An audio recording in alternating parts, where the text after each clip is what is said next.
Okay, you are probably wondering, how does this girl get stuck with such bad neighbors? And I really cannot tell you. Right? I think I'm just unlucky at this point. But I went from noisy to nosy. I currently have a neighbor that I have never really liked. She isn't very kind or welcoming, and she's very pushy. She has had some beef with our other neighbors. If you've ever seen the show Desperate Housewives, she is Martha Huber, but older. Anyway, my dog loves our other neighbors, our friendly neighbors. She gets very excited to pass them on the street and will run up to them and be excited and wagging her tail. However, this lady in particular, my dog has never liked either.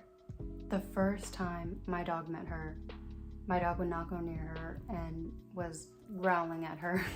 And I've always said it's because dogs are the best judges of character. Or I don't know, maybe she can tell that I don't like her either, and I get tense when she comes around and my dog picks up on that energy. I used to take my dog to a large grassy area outside to play fetch because she loves fetch and will literally play fetch for hours. Before I would let her outside, I would always check to see if anyone else was out there. My dog is reactive. She is a rescue from Mexico, and we do not know what her life was like before she was rescued. She's very nervous around strangers. If a stranger tries to approach her, she will back away and start barking at them. That's why I would always bring a leash with us outside, just in case somebody was walking by. I could keep her right next to me. And we've played fetch so many times out in this grassy common area and have not had a problem. That is until a couple of days ago. It was a beautiful day, so I thought I should take my dog outside to play fetch. You come out of our door, turn right, and then there's a corner, and you turn right at the corner, and then just walk straight and you hit the grassy area behind my building.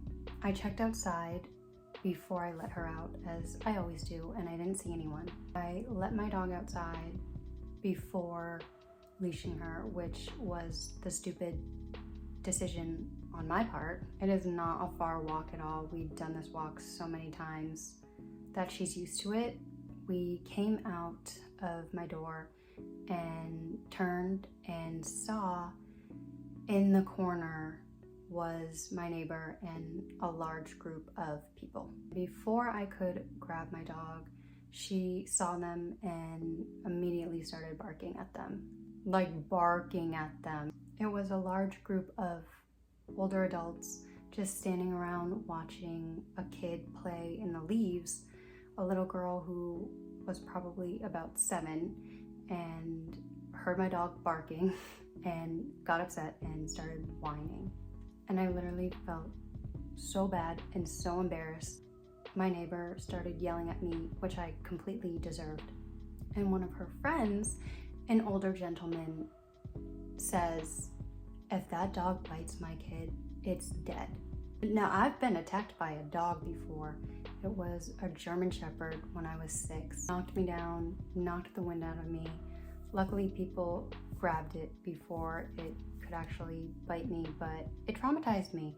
I was afraid of dogs for months after, until I met a few really friendly golden retrievers that restored my faith in canines. Maybe it's because I was so young, or maybe because I love animals, but I have never ever wanted to seek revenge on that dog or harm it or see it be euthanized. I have friends who rescued a black lab that ended up biting someone, and they had to put him down, and it was really upsetting. It was really hard for them. So I was taken aback because I would never say anything about killing anyone's dog.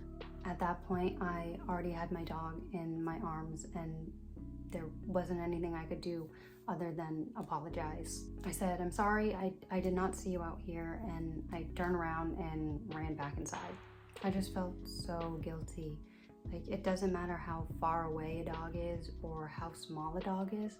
A barking dog is startling to a child. And I wish I actually could have introduced her to my dog. And once my dog warms up to people, she is the most loving. It does take her a minute to get used to people, but once she knows them, she is so affectionate. I could literally snatch a bone that she's chewing on away from her, and she wouldn't do anything. She wouldn't bite me. I could literally do a compilation of Ava snuggling people because she loves my friends and she loves the people who love her. I just felt so anxious the rest of the day that, ironically, the only thing that I thought would help calm my nerves was to take my dog for a walk. I took her outside and we started walking in the opposite direction down the street. My dog stopped to go to the bathroom, so I was just standing there waiting for her to do her business when I see my neighbor come out of her door and start walking towards me. And I was really not in a mental state to be having a confrontation without crying. I completely turned my head and just did not look at her at all. And after seeing that she wasn't going to get a reaction out of me, she turned around and went back inside. Then again, that night, I went to take my dog outside. It was dark, and I walked out of my door, looked over, and made eye contact with her through her window because she was sitting in a chair at her window staring at me. We literally made eye contact because she was staring out the window at my door. It was so awkward. Then again today, I was walking my dog. By the way, my dog's been here the whole time, just chilling. So I was walking my dog again today, and I see her come out of her place again and start walking towards me. Again, I decided to completely ignore her and just look down at my phone. When I looked back up from my phone, she was gone. I don't know if this is an intimidation tactic or if she wanted to confront me and then just backed out at the last minute, but it's comical at this point. Just the mere image of her sitting in a chair in front of her window, waiting for me to come outside. It's like a cartoon or something. Like, how long had she been sitting there? How long had she been glaring out the window? I really wish I could take a video, but I don't want to get sued. Honestly, I have to laugh or else the reality will sink in and I'll realize how creepy she's being. For whatever reason, she wants me to know that she's watching me. It's like she's waiting to catch me doing something bad so she can file a complaint against me. So many of you have commented horror stories dealing with absolutely awful neighbors. This is why I want a platform, because there should be some sort of protection. I just want to live alone in a large house in the country with just my dog. I'm a private person. I don't like people in my business, so I guess it is the ultimate irony that I'm being watched. There are truly terrible things going on in the world right now, and this is what she is devoting her energy to. She's like the Wicked Witch, and I'm Dorothy, and my dog is Toto.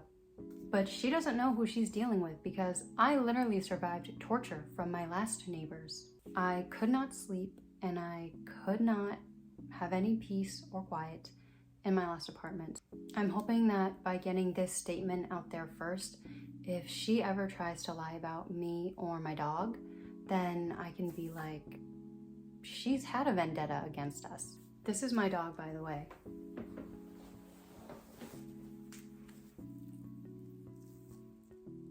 She's 13 pounds. I have to believe in karma. And I know that bad neighbors will get their karma. Please share your funny or traumatizing neighbor stories. Let's laugh at them together. If you're dealing with a bad neighbor, just know that you are not alone. I care about you and I believe you. As always, thank you so much for watching, and I will see you in my next video.